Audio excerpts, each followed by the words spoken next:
entre o que é necessário e o que é supérfluo. A própria civilização, ao longo do tempo, ela foi criando necessidades que aquele homem selvagem lá do tempo das cavernas, eles desconheciam essas necessidades, né? E essas explicações que os espíritos dão para a gente não querem dizer que o homem civilizado de hoje precisa viver como aquele selvagem naquele tempo. Não é isso. Então tudo é relativo. E o que faz a regra das coisas é a razão, o bom senso, é o equilíbrio, né?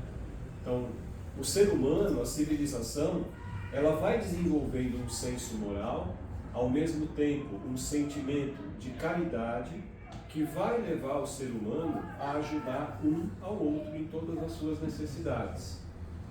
Agora, esse, como diz na questão 717, esse que vive à custa das privações que ele provoca para o outro, esse aí ele está explorando esses benefícios que a civilização criou.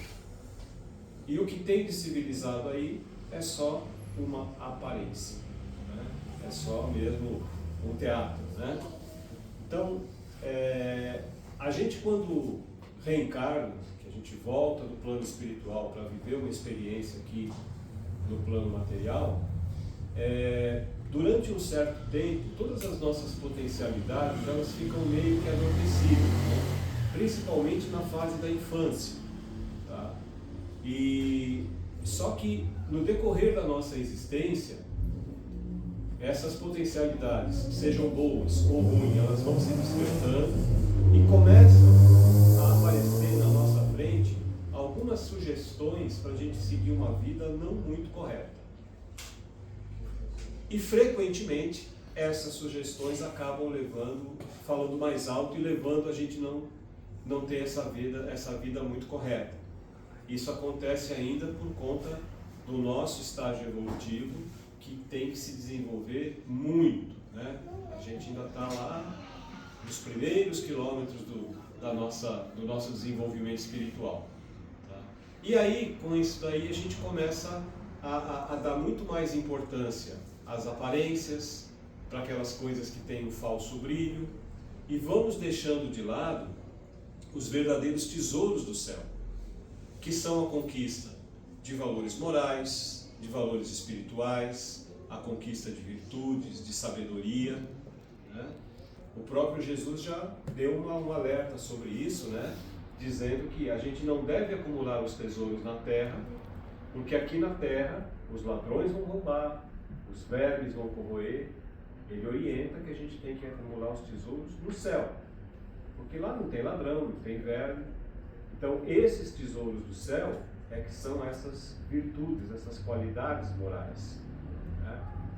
Agora, evidentemente, quando nós chegamos aqui no plano material, nós vamos precisar de pelo menos um mínimo de coisas materiais para poder sobreviver por aqui, né? Porque a gente ainda vive no mundo da matéria. Então, é aí que entra a necessidade da gente entender essa diferença entre o que realmente é necessário para nós e aquilo que passa a ser supérfluo. Esse entendimento ele é importantíssimo para que a gente evite exageros, abusos, para que a gente não tenha comportamentos aí de ganância, de inveja, né, de desejo de vingança, que vão trazer muitos e muitos prejuízos para a nossa vida material e também para as nossas vidas espirituais, que ainda são muitas que a gente tem que passar, né? Então, desde o início dos tempos, aí, a gente consultando a nossa história, a gente vê que aqui no planeta Terra, de um lado, muita carência, muita miséria, conflitos de ordem social, pessoas passando necessidade assim,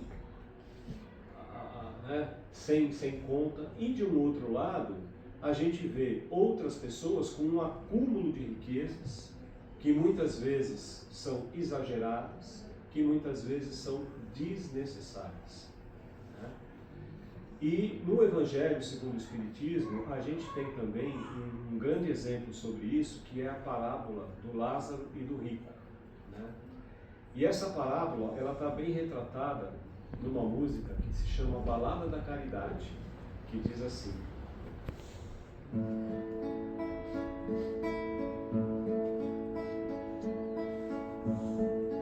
para mim,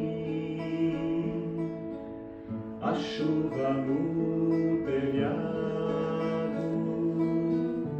é cantiga de ninar, mas ao pobre meu irmão, para ele a chuva fria vai entrando em seu barraco e faz lama pelo chão. Para mim, o vento que assobia é profunda melodia, mas o pobre meu irmão ouve o vento angustiado, pois o vento esse malvado lhe desmancha o barracão. Como posso ter sono sossegado se no dia que passou os meus braços eu cruzei? Como posso ser feliz se ao pobre meu irmão eu fechei meu coração, meu amor eu recusei? Como posso ser feliz se ao pobre meu irmão eu fechei meu coração, meu amor eu recusei, meu amor eu recusei? E isso é uma coisa que a gente vê assim diariamente na nossa vida, né? Essa parábola do Lázaro e do rico, ela fala sobre um rico, né, que morava numa mansão maravilhosa e tinha todos os confortos que a vida material poderia oferecer, tinha as melhores refeições, se vestia com as melhores roupas, tinha muitos empregados servindo ele, enfim, tinha uma vida maravilhosa, né? E praticamente na porta da sua casa, na rua, vivia o Lázaro, que era um morador de rua, um mendigo, que passava fome, passava sede, tinha várias doenças, tinha feridas espalhadas pelo corpo inteiro. E esse rico entrava, saía da sua casa sem nem perceber a presença daquele homem que precisava ali de um simples prato de comida, né? Aí aconteceu que os dois desencarnaram. O Lázaro, o mendigo, ele foi levado para a companhia do Abraão, né? E estava vivendo ali ao lado dos anjos. E o rico, ele foi levado para o Hades, né? Hades, na mitologia grega, significa o deus da propriedade, né? E quando ele chegou lá, ele estava num local assim muito triste, passando fome, frio, né? E de longe ele avistou Lázaro, né, do lado do Abraão, num lugar muito legal. E lá de baixo ele pegou e pediu para o Abraão, né? Abraão, por favor, peça para esse mendigo trazer água para mim, que eu estou morrendo de sede. E aí o Abraão disse para ele, falou, olha, na sua vida você recebeu todos os bens, tudo aquilo que você precisava, aí o Lázaro só teve sofrimentos. E ele ainda disse assim, existe um verdadeiro abismo, um grande abismo, que impede que um passe de um lado para o outro. E esse abismo a gente entende como sendo não um abismo geográfico, né? Mas é um abismo moral. Então, aí nessa parábola estão simbolizados esses dois extremos, a miséria e a abundância, o necessário e o supérfluo. A miséria, a gente sabe, a gente vê aí diariamente, é uma prova muito dura para quem passa por ela.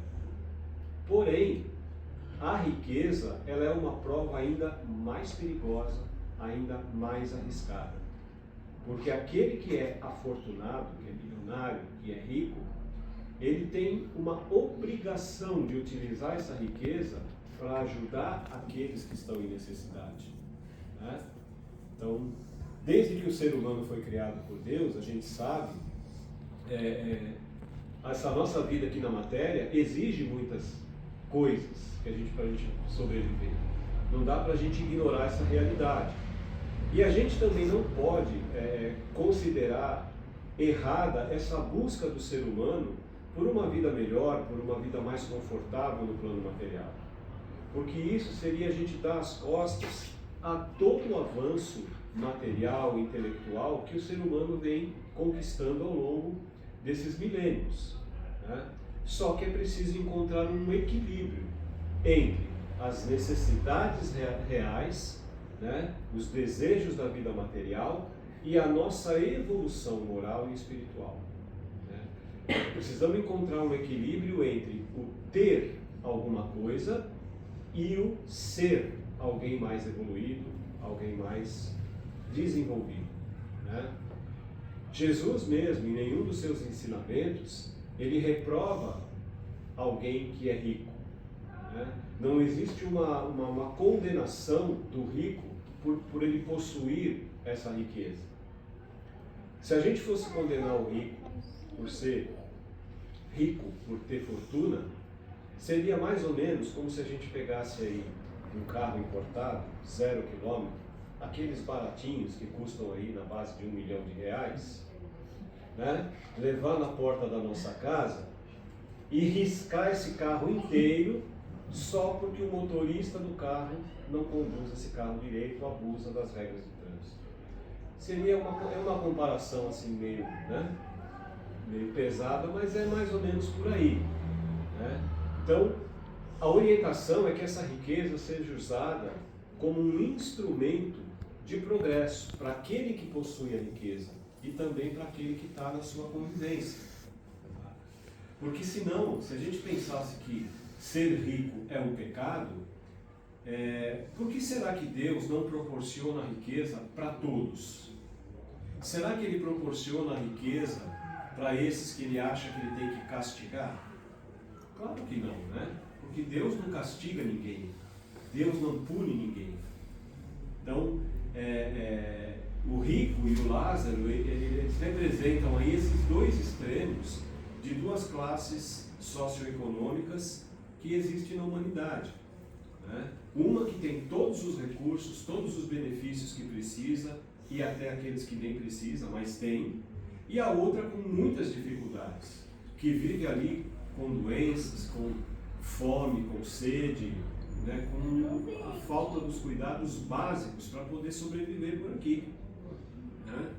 Esse rico da parábola é o símbolo daqueles que se preocupam somente com a vida do corpo físico, tá? Somente com as coisas materiais, e se esquecem da alma, se esquecem do desenvolvimento moral, né?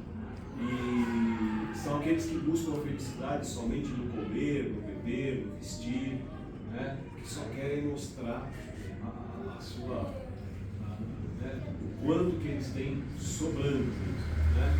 E isso com certeza acaba conduzindo a comportamentos de orgulho, de vaidade, de egoísmo, de arrogância, né?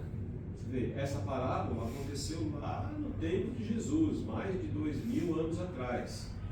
Mas a gente vê hoje em dia aqui o nosso planetinha Terra aqui, que dá na mesma, né?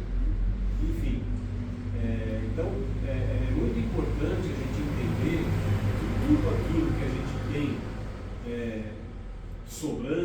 não vai fazer falta para a gente, muito provavelmente está fazendo falta para outras pessoas. Coisas simples, como aquele resto de comida que a gente acabou de jantar e a gente põe no lixo, que pode alimentar uma criança que está passando fome, né? Aquelas nossas roupas que a gente deixa mofando lá no guarda-roupa, né? Aqueles cobertores que a gente ganhou quando era criança, não vou jogar fora, fica se apegando, pode agasalhar muita gente que está passando frio aí debaixo das pontes, nas ruas, né? Então, repartir com o nosso próximo aquilo que nós temos à nossa disposição. Isso se traduz num investimento no caminho do amor, né? No caminho da nossa felicidade e, consequentemente, na felicidade de outros também, né? Então, o rico vivia lá cercado de luxos, de banquetes, né? Sempre rindo, sempre muito feliz, estava tudo bem para ele. O Lázaro passava dificuldades, chorava, passava fome, né? Só que o Lázaro enfrentou toda essa situação com resignação, com a confiança na providência divina, né? Cada um traz consigo mesmo a sua própria luz.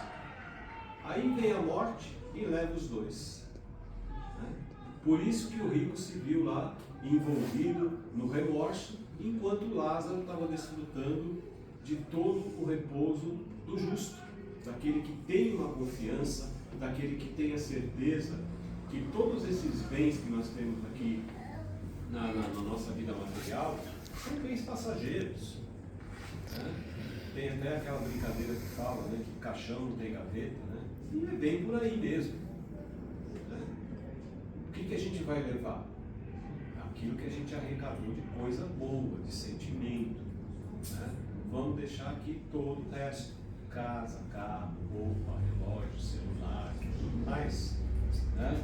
Então, e a gente vê aí no nosso mundo atual muitos exemplos disso, inclusive naqueles países ditos de primeiro mundo, né? Os países aí que são chamados de desenvolvidos, a gente vê aí investimentos gigantescos em armamentos, em estratégias de guerra, tá? Enquanto que hospitais, escolas públicas estão quase fechando as portas por falta de recursos, né? A gente vê corrupção em todos os níveis da sociedade, que trazem verbas e benefícios para esses que são corruptos, tá? Enquanto que lá professores, médicos, enfermeiros têm salários que às vezes não dá para uma compra no supermercado, né? Até onde a gente vê isso? A gente vê aí votações nas câmaras municipais, nas câmaras estaduais. Nossa, eu vi agora há poucos dias a Câmara Municipal de São Paulo aprovou uma lei para aumentar o salário dos vereadores, que ganhavam pouco, tadinho. Eles ganhavam só R$19 mil por mês. Passaram a ganhar 27. Poxa vida, né? Enquanto isso, você passa nas ruas, você vê um monte de gente morrendo de fome, você vê os hospitais públicos aí, as pessoas esperando meses, até anos, para fazer uma consulta, para fazer um exame, né?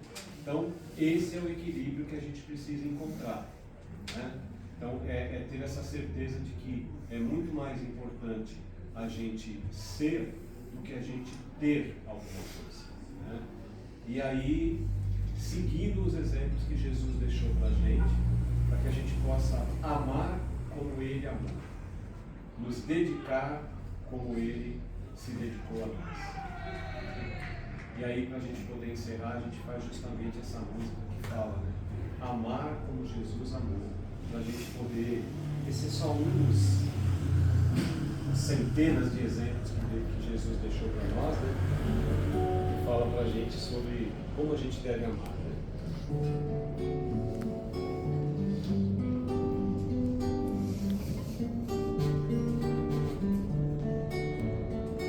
Um dia uma criança me parou, olhou-me nos meus olhos a sorrir, caneta e papel na sua mão, tarefa escolar para cumprir, e perguntou no meio de um sorriso o que era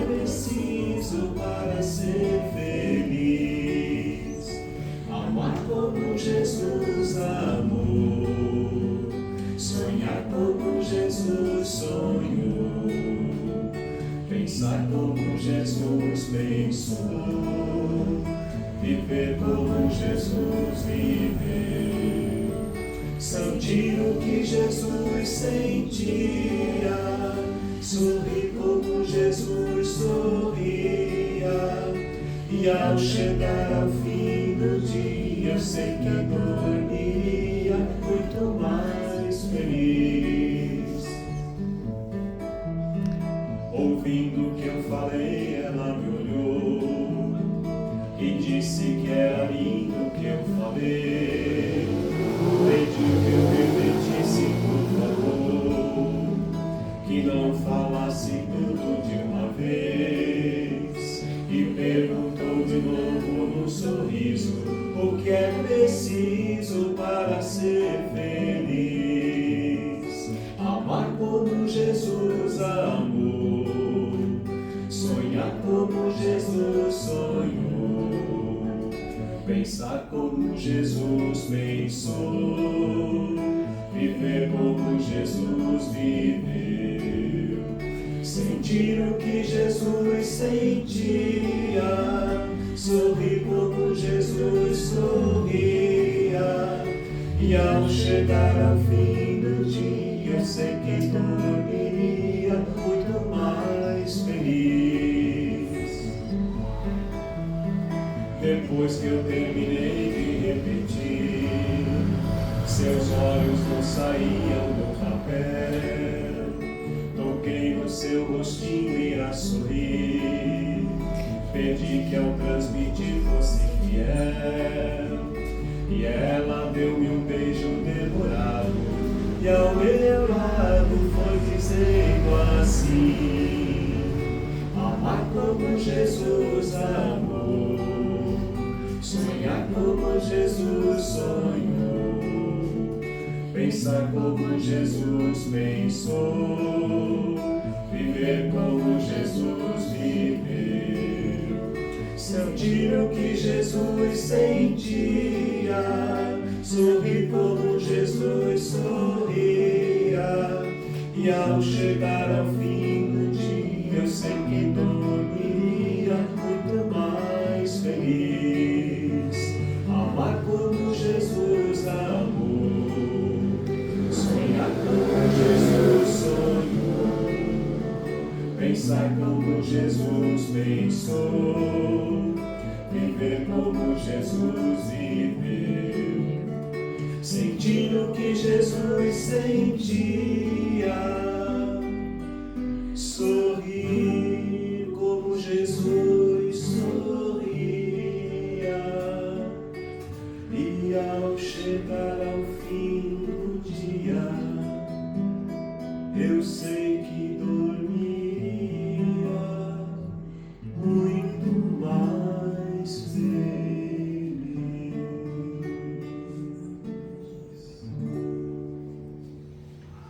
É só a gente seguir o exemplo dele que a gente consegue, né? É uma coisa, a princípio parece tão difícil, né? Mas não é, né? Ele veio mostrar pra gente que nós somos capazes, que tudo que ele fez a gente poderia fazer e muito mais, né? Então, vamos seguir o exemplo dele. E agora, para a gente encerrar, eu gostaria de fazer uma prece também de encerramento em forma de música, para a gente poder agradecer mesmo, né?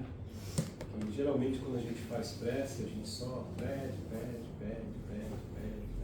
Aí a gente pede mais um pouquinho, lá na frente, talvez a gente lembre de agradecer, né? E aqui não, aqui nós vamos agradecer por tudo que a gente tem.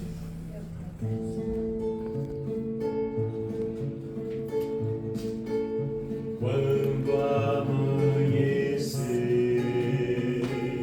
e o sol acordar, quando os passarinhos começarem a cantar, agradeça a Deus numa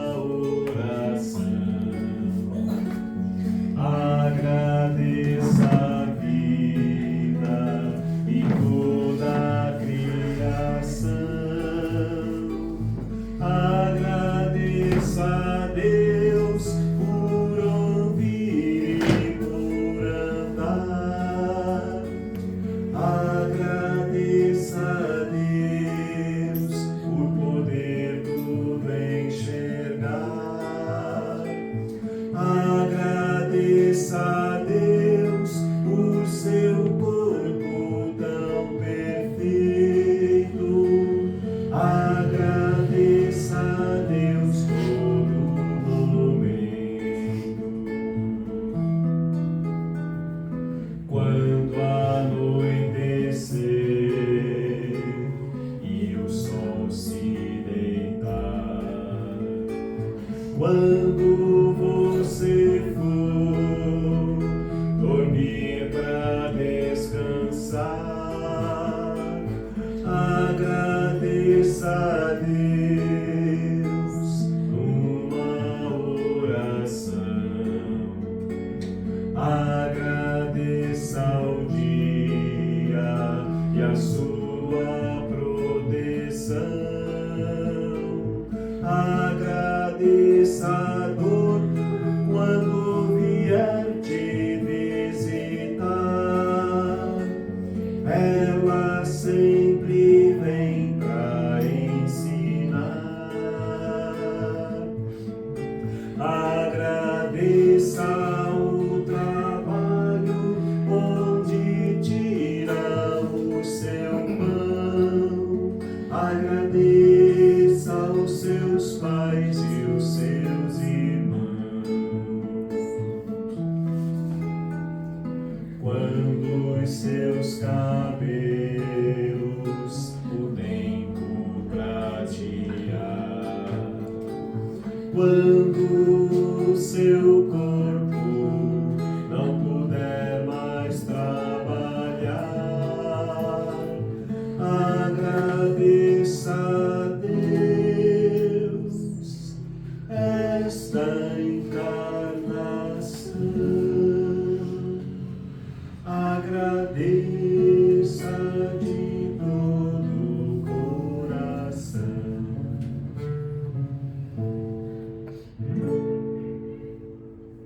Gratidão. Obrigado, gente, pelo carinho, pela atenção de todos. Que a gente possa retornar para os nossos lares em segurança, levando toda essa energia que a gente conseguiu arrecadar aqui. E até a próxima vez, se Deus quiser. Obrigado, gente. Muito boa noite a todos.